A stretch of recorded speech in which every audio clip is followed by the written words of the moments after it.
Varghese மூலன்ஸ் pictures மற்றும் try colour films வழங்கும் மாதவன் நடித்த GDN வெற்றி நடை போடுகிறது. இன்றைய தினம்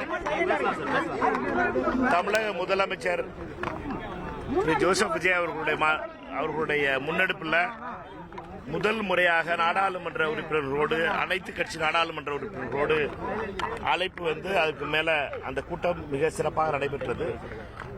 2 மணி நேரம் நடைபெற்ற இந்த கூட்டத்தில் மொத்தம் அனைவரும் சேர்ந்து தமிழகத்தை பொறுத்த மட்டும் எந்த விதத்திலையும் எப்படி வந்து ஏப்ரல் 16ஆம் தேதி இந்த டீலிமிட்டேஷன் ஆக்டை டிஃபீட் பண்ணமோ அதே மாதிரி இந்த முறையும் அதே முறையில் எல்லாரும் ஒற்றுமையோடு இருந்து தமிழகம் ஒரே குரல்ல ஓட்டு போடணும்னு முடிவு பண்ணியிருக்கோம்.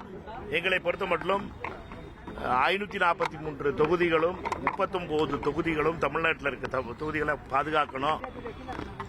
ஏமாற்று வேலை பாஜக ஏமாற்று வேலை பல ஏமாற்று வேலைகளை பண்ண ஆரம்பிச்சிருக்கு. 50% கூட்டுவோம், 60% கூட்டுவோம் ஆஃபரு. இந்த ஆஃபர் கதையெல்லாம் ஆரம்பிச்சு கதை கட்டிக்கிட்டு இருக்காங்க பாஜக. இந்த ஆஃபரில் ஏமாந்துடாமல் இருக்கணும். ஆஃபரில் ஏமாந்த கட்சிகள் வந்து வரலாற்றில் என்றைக்கும் மறக்கப்பட மாட்டாது. இந்த கூட்டம் என்பது மிகப்பெரிய துவக்கம். தமிழக முதலமைச்சர் திரு விஜய் அவர்கள் எடுத்திருக்க இந்த முன்னெடுப்பு மிகப்பெரிய வெற்றியை பெறும். எங்களை பொறுத்த மட்டும் தமிழகத்திற்கு எந்த விதத்திலும் துரோகம் நடக்காமல் பார்த்துக்க வேண்டியது எங்களுடைய வேலை. ஒரு ஆள் திமுக அதிமுக 2 பேரும் புறக்கணிச்சிருக்காங்க. அவங்க என்ன சொல்றாங்கன்னா 50% ஈக்குவல் இன்க்ரீஸ் 7.18 வந்து ரீடைன் பண்ணா இது ஒரு ஃபேர் டீலிமிட்டேஷனா இருக்கும் அப்படின்றத கருத்தா போய் there is no fair delimitation. Only a delimitation is going to be unfair to Tamil Nadu.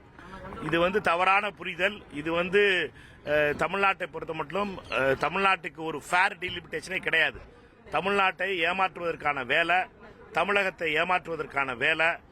இது உண்மையிலேயே பாஜக வந்து மிகப்பெரிய அளவில் RSSம் பாஜகவும் செய்கின்ற சதி. இந்த சதியில ஏமாந்துடக்கூடாது. ஃபேர் டீலிமிட்டேஷன் ஒரு வேலையே கிடையாது. டீலிமிட்டேஷனே பெரிய கிமிக்கு.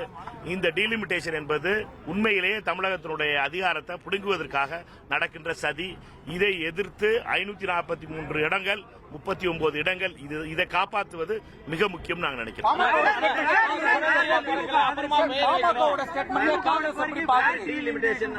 அதைத்தானே சொல்றேன். ஃபேர் டீலிமிட்டேஷன் ஒரு டீலிமிட்டேஷனே கிடையாது.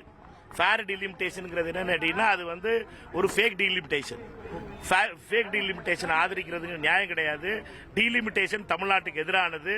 543 தொகுதிகள் தான் நியாயமானது, 39 தொகுதிகள் தான் நியாயமானது. எப்பொழுது டீலிமிட்டேஷன் நடந்தாலும் சரி, இந்த டீலிமிட்டேஷனை பொறுத்த மட்டும் மோடியும் அமித்ஷாவும் தமிழ்நாட்டுக்கு எப்பொழுதுமே ஃபேரான டீலிமிட்டேஷன் கொடுக்க போறதில்ல. அவர்கள் ஒரு ஃபேக் டீலிமிட்டேஷன் தான் கொடுக்க போறாங்க. வர்கீஸ் மூலன்ஸ் பிக்சர்ஸ் மற்றும் ட்ரை கலர் பிலிம்ஸ் வழங்கும் மாதவன் நடித்த GDN வெற்றி நடை போடுகிறது.